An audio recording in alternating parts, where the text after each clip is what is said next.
আসসালামু আলাইকুম। বিবিসি আন্তর্জাতিক বিশ্ব সংবাদে আপনাকে স্বাগত। শুরুতে সংবাদ শিরোনাম, পরে বিস্তারিত। বাংলাদেশের সর্বশেষ গুরুত্বপূর্ণ আপডেট সংবাদে আপনাকে স্বাগত। শুরুতে সংবাদ শিরোনাম, পরে বিস্তারিত। প্রথমেই জানাবো আমাদের হাতে থাকা সর্বশেষ গুরুত্বপূর্ণ সবথেকে তাজা আপডেট সংবাদ। যুক্তরাষ্ট্রে হেনস্থা এবং ডিম ছোড়ার ঘটনায় যুক্তরাষ্ট্রে মামলা করলেন আক্তার হোসেন। নিউ ইয়র্কে হেনস্থা এবং ডিম ছোড়ার ঘটনায় মামলা করেছেন জাতীয় নাগরিক পার্টি এনসিপির সদস্য সচিব আক্তার হোসেন। আজ বাংলাদেশ সময় জন এফ কেনেডি আন্তর্জাতিক বিমানবন্দরের কাছে পোর্ট অথরিটি পুলিশ ডিপার্টমেন্টে এই মামলা দায়ের করেন তিনি। মামলায় 2 জনের নাম উল্লেখ করে 15 থেকে 20 জনকে অজ্ঞাতনামা আসামি করা হয়েছে। এরপর জানাবো নির্বাচনে প্রতিবেশী দেশের হস্তক্ষেপ বড় চ্যালেঞ্জ, চীনা প্রতিনিধি দলকে বললেন জামাতের আমির। নির্বাচনে প্রতিবেশী দেশের হস্তক্ষেপ বাংলাদেশের জন্য বড় চ্যালেঞ্জ বলে চীনা প্রতিনিধি দলকে জানিয়েছে বাংলাদেশ জামাত ইসলামের আমির ডা শফিকুর রহমান। তিনি বলেন, সব দলের ঐক্যবদ্ধ চেষ্টা এই চ্যালেঞ্জ মোকাবেলা করা সম্ভব। এদিকে পিআরএ নির্বাচন হলে দেশ স্থায়ীভাবে অস্থিতিশীল হয়ে পড়বে বললেন বিএনপি নেতা সালাউদ্দিন। কোন পদ্ধতিতে নির্বাচন হবে সেটা সংবিধানে স্পষ্ট করে বলা আছে বলে মন্তব্য করেছেন বিএনপির স্থায়ী কমিটির সদস্য সালাউদ্দিন। সালাউদ্দিন বলেছেন, পিআর নির্বাচন হলে দলে স্বৈরতন্ত্র এবং দেশ স্থায়ীভাবে অস্থিতিশীল হয়ে পড়বে। আজ রাজধানীর সুপ্রিম কোর্টে এক আলোচনা সভায় তিনি এই মন্তব্য করেছেন। তবে শেখ হাসিনার পতন যে সংবিধান অনুযায়ী হয়নি সে বিষয়ে বিএনপি এখন কথা বলছে না। এদিকে ট্রাইব্যুনালে শেখ হাসিনার ফোনালাপ, সেনাপ্রধানের সঙ্গে কথা বলছে, ওরা রেডি থাকবে। ছাত্র জনতার আন্দোলন দমাতে ফ্যাসিবাদী সরকারের ভয়াবহ কিছু নির্দেশনা তথ্য প্রকাশ হয়েছে। ড্রোন দিয়ে ঢাকার গুরুত্বপূর্ণ লোক সমাগমের স্থানগুলোর ছবি তুলতে বলা হয়েছিল। এরপর সেখানে হেলিকপ্টার থেকে গুলি চালানো এবং বোমা ফেলার নির্দেশ দিয়েছিলেন ক্ষমতাচ্যুত প্রধানমন্ত্রী শেখ হাসিনা। শেখ ফজলে নূর তাপসকে শেখ হাসিনা বলেন, আমি সেনাপ্রধানের সঙ্গে কথা বলেছি, ওরা রেডি থাকবে। ঠিক তখন তো আমরা অন্য করতেছি। আজ আন্তর্জাতিক অপরাধ ট্রাইব্যুনালের 53তম সাক্ষী হিসেবে বিশেষ তদন্ত কর্মকর্তা ও আইটি বিশেষজ্ঞ হিসেবে জবানবন্দি দেন প্রসিকিউটর তানবীর হাসান জোহা। এবং সর্বশেষ জানাবো বাড়ল খোলা তেলের দাম।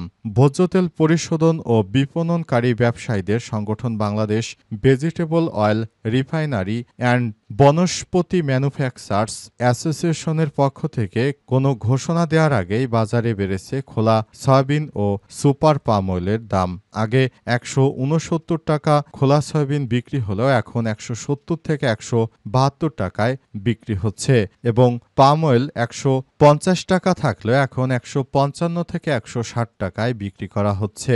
প্রিয় দর্শক, এতক্ষণ শুনছিলেন সংবাদ শিরোনাম, এবারে বিস্তারিত। তবে তার আগে বন্ধুরা অনুরোধ থাকবে এই সংবাদটিতে একটি লাইক দিন। এই চ্যানেলে আপনি নতুন হয়ে থাকলে আমাদের সংবাদটি দেখতে দেখতে চ্যানেলটি সাবস্ক্রাইব করে রাখুন। কমেন্ট করে বন্ধুরা আপনার মূল্যবান মতামত জানিয়ে দিন আপনি বিশ্বের কোন দেশ থেকে বা বাংলাদেশের কোন স্থান থেকে আমাদের সংবাদটি দেখছেন এবং শুনছেন। আর বন্ধুরা, এই সংবাদটি আপনার সোশ্যাল মিডিয়া ফেসবুকে শেয়ার করে বন্ধুদেরও দেখার সুযোগ করে দিন। এবারে বিস্তারিত। হেনস্থা এবং ডিম ছোড়ার ঘটনায় যুক্তরাষ্ট্রে মামলা করলেন আক্তার হোসেন। নিউ ইয়র্কে হেনস্থা এবং ডিম ছোড়ার ঘটনায় মামলা করেছেন জাতীয় নাগরিক পার্টি এনসিপির সদস্য সচিব আক্তার হোসেন। আজ বাংলাদেশ সময় 11টায় জন এফ কেনেডি আন্তর্জাতিক বিমানবন্দরের কাছে পোর্ট অথরিটি পুলিশ ডিপার্টমেন্টে এই মামলা দায়ের করেছেন তিনি। মামলায় 2 জনের নাম উল্লেখ এবং আরও 15 থেকে 20 জন অজ্ঞাতনামা ব্যক্তিকে আসামি করা হয়েছে। আক্তার হোসেন অভিযোগ করেছেন, বিমানবন্দরে হামলার পরও লবি ও আশপাশের এলাকায় তাকে বিভিন্নভাবে হেনস্থার চেষ্টা করা হয়েছিল।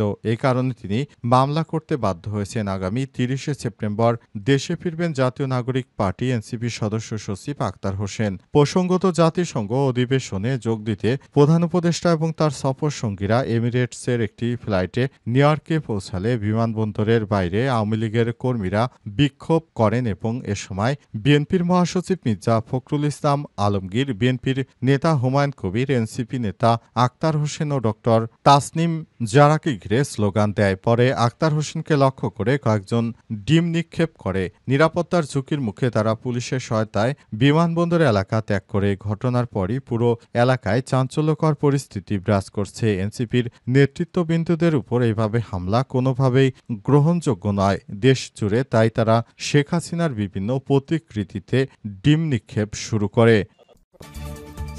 নির্বাচনে প্রতিবেশী দেশের হস্তক্ষেপ বড় চ্যালেঞ্জ, চীনা প্রতিনিধি দলকে বললেন জামাতের আমির।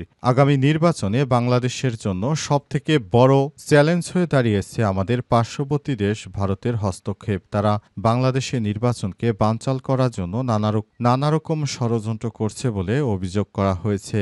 এজন্য অন্তর্বর্তীকালীন সরকারকে এবং চীনের প্রতিও আহ্বান জানিয়ে শফিকুর রহমান বলেছে, চীন যেন আগামীর নির্বাচনে সজাগ দৃষ্টি রাখে বাংলাদেশের দিকে, যাতে করে ভারত থেকে কেউ ষড়যন্ত্র করতে না পারে। বিগত সময়ে বাংলাদেশকে যারা ষড়যন্ত্রের বলির মধ্যে ফেলেছিল তাদের উদ্দেশ্যে শফিকুর রহমান বলেন, আপনারা যারা দেশটাকে নিয়ে এতদিন ধরে খেলা করেছেন, এটা কখনোই আমরা মেনে নিতে পারি না। কারণ প্রতিবেশী রাষ্ট্র প্রতিবেশীদের মধ্যে সহযোগিতামূলক সম্পর্ক রাখবেন, কিন্তু দেখা যাচ্ছে বাংলাদেশের অভিন্ন ৩৫০টি নদ নদীর পানি ভারত একতরফাভাবে শুকনো মৌসুমে আটকে রেখে তারা সেচ কাজে ব্যবহার করে তারপর লাভবান হয়। আর বর্ষা মৌসুমে যখন আমাদের পানির কোনো প্রয়োজন নেই, সেসব মৌসুমে ভারত অতিরিক্ত পানি ছেড়ে দেয়, যেটা বাংলাদেশের কৃষিতে চরমভাবে ক্ষতি হচ্ছে। তারপরও প্রতিনিয়ত সবকিছু মেনে নিয়ে বাংলাদেশ এগিয়ে চলছে। আবার সেই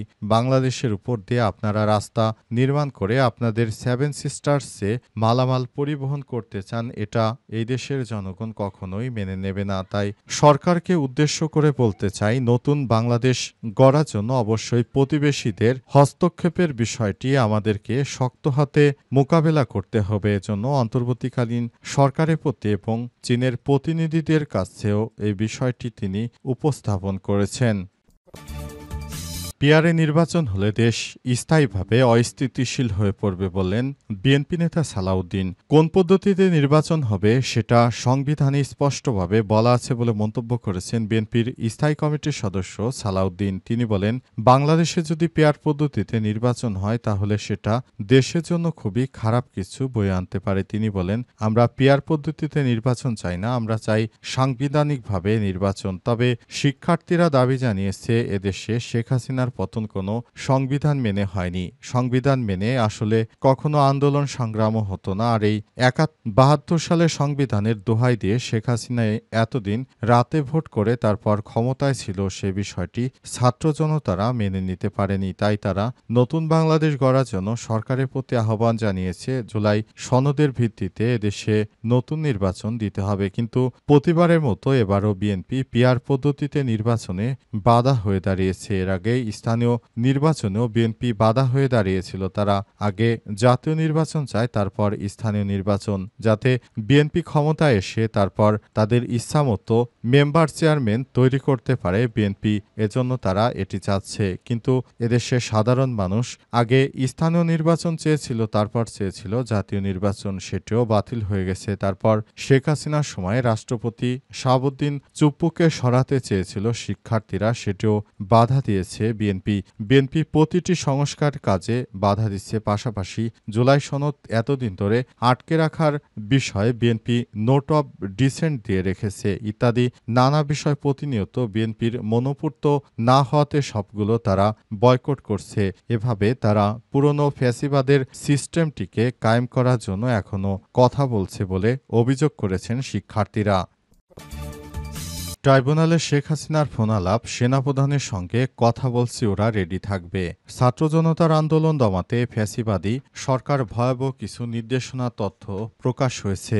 ড্রোন দিয়ে গুরুত্বপূর্ণ লোক সমাগমের স্থানগুলিতে ছবি তুলতে বলা হয়েছিল। এরপর সেখানে হেলিকপ্টার থেকে গুলি এবং বোমা ফেলার নির্দেশ দিয়েছিলেন ক্ষমতাচ্যুত প্রধানমন্ত্রী শেখ হাসিনা। শেখ ফজলেনুর তাপসকে শেখ হাসিনা বলেন, আমি সেনাপ্রধানের সঙ্গে কথা বলছি, ওরা রেডি থাকবে, ঠিক আছে। এখন তো আমরা অন্য করতেছি, ড্রোন দিয়ে ছবি নিচ্ছি আর হেলিকপ্টার হচ্ছে মানে কয়েক জায়গায়। আজ আন্তর্জাতিক অপরাধ ট্রাইব্যুনালে ৫৩তম সাক্ষী হিসেবে বিশেষ তদন্ত কর্মকর্তা ও আইটি তথ্য প্রযুক্তি বিশেষজ্ঞ হিসেবে জবানবন্দি দেন প্রসিকিউটর তানভীর হাসান জোহা। আদালতে তার উপস্থাপন করা অডিও রেকর্ডে সব তথ্য উঠে এসেছে। তার রেকর্ডের তথ্য যাচাই করা হয়েছে এবং জানা গেছে তিনি যে জবানবন্দি দিয়েছেন এবং যে অডিও আদালতে উপস্থাপন করেছেন সেই অডিও শেখ হাসিনার। এটি ফরেনসিক থেকে নিশ্চিত হওয়া গেছে। শেখ হাসিনা ফজলে নূর তাপসকে বলেছিলেন শিক্ষার্থীদের আন্দোলন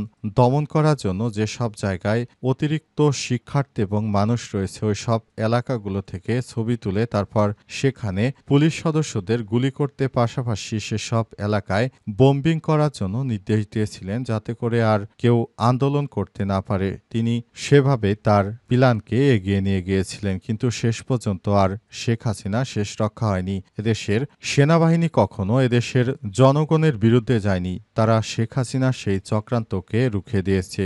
দেশপ্রেমিক সেনাবাহিনী সবসময় বাংলাদেশের পাশে দাঁড়িয়েছে, দেশের জনতার পাশে দাঁড়িয়েছে। শেখ হাসিনার এই অবৈধ নির্বাচনী ব্যবস্থা এবং অবৈধ সরকারের পাশে দেশের দেশপ্রেমিক সেনাবাহিনী দাঁড়ায়নি। সেদিন দেশপ্রেমিক সেনাবাহিনী শেখ হাসিনার পাশে দাঁড়ায়নি বিদায় সেনাবাহিনীরা অবশেষে বাংলাদেশের জনতার পাশে দাঁড়িয়েছে এবং নতুন বাংলাদেশ আমরা প্রতিষ্ঠিত করতে পেরেছি বলে প্রসিকিউশন থেকে তারা নিশ্চিত করেছেন। এ অবস্থায় নতুন বাংলাদেশ গড়ার জন্য জুলাই সনদের ভিত্তিতে নতুন নির্বাচনের কোনো বিকল্প নেই।